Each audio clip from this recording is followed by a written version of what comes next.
So what are you about to do? All right, so whenever you install the door on these, sometimes they bind. And if you can zoom in over here, you'll see it's hitting at a point down at the bottom right, bottom left of the door here. And where this is, there's a little roller right here on the door frame. And that has to roll over this spot right here on the door. And when you close the door, it's hitting right there. So what you have to do is lift the door up a little bit. And you only lift it up a matter of just a few millimeters. You don't have to lift it up inches or anything like that, because otherwise it won't touch. It needs to at least touch a little bit to form a good seal. So the first thing we need to do is lift the door on the hinges. And I do that with this. These are lifesavers when it comes to moving stuff around with a door and a piece of glass this heavy. And you can pick these up at places like Floor and Decor. They're about 15 bucks a piece. I've got 2 of them because it took 2 of us to carry the door in. And they're just suction cups. They just stick onto the door. I'm also using some wood. The wood is going to be propping the door up underneath the frame, under the door there. And I'm using a 4x4 and a 2x4, and that's just about the right height. You want to have it about a 1/2 inch or so taller than the door, so it actually raises it up off the hinge.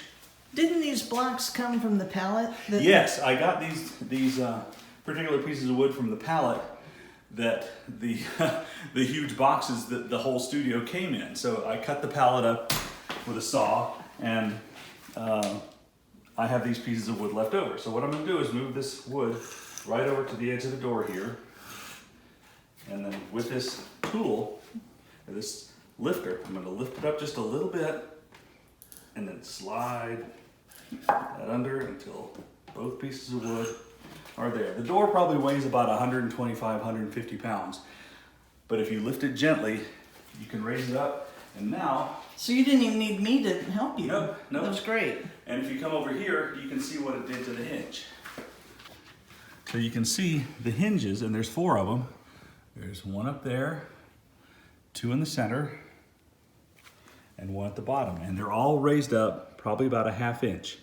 And what we're gonna do is loosen the screws here on each one of the hinges, starting with the middle, and push this and raise this up, because this whole frame around the door here is a channel, and these are just held in there with the screws and a plate behind them. So you just loosen the screws, and then you can lift this up. When you say they're raised up, what do you mean they're raised up? They're raised up. You have to physically move the hinge to you have to raise because there's a gap there. This gap, we're gonna close this gap, but the gap is made because it's being propped up by the wood down there. So what I'm gonna do is raise these parts of the hinge, raise the bottom parts of the hinge up by just a couple of millimeters, and I'm gonna have to do it on all of them.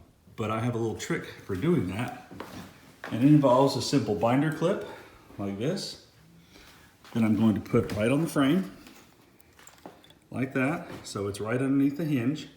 Now, to get the right thickness that I need to move, I've got 2 plastic cards, like credit cards, and I've got them together. So they're just 2 cards. I'm gonna put them right here, like this, and then push that binder clip all the way up until the credit cards are touching that. And then, well, actually, before I do that, I'm gonna put the binder clip all the way up, so there's no gap. Then I'm gonna loosen these screws and lift this up, put the credit card in to make the width that I need, and then let that thing drop down onto the credit card and tighten those screws up, and that'll lift it up about 1 inch, and I'm gonna have, or a millimeter or so, and I'm gonna do that on all of the hinges going down. All right, to make sure to only move this a fixed amount, because I know I wanna move it about 1 millimeter, I put this binder clip on the frame and push it right up against the bottom part of the hinge. Now, I'm going to loosen these 2 screws, but don't touch the binder clip, because that's the reference point. So then we can lift this up a little bit, and I'm gonna get my 2 credit cards.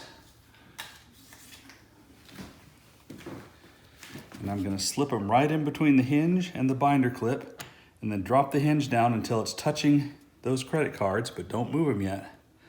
And then tighten these screws up. Okay. Now, if we look, coming close, we can see there is a gap of about 1 millimeter or so between the bottom part of the hinge and the binder clip. We have to do the same procedure on all 4 of these hinges, but I'm going to only do it on these 2 center ones first to confirm that this was enough to move the door up. I'll close the door because the 2 hinges here will hold it enough to close it. I'll close it to see if it closes smoothly. If it does, then I'll reopen it, prop it up again, and move the top and the bottom hinge the same amount. So you want to get them in there snug. You don't want to strip them out, but at least get them in there snug. Now we can lift the door up and move the wood and close the door and see how it does.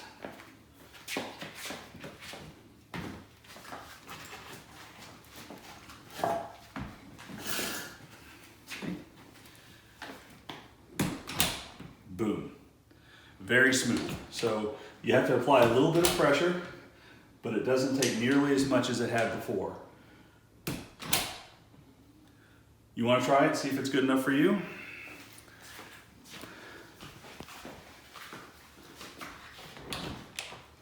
Yeah, because I was having a problem closing it. I was having to really lean into the thing. Oh, that's so much better. Okay, good.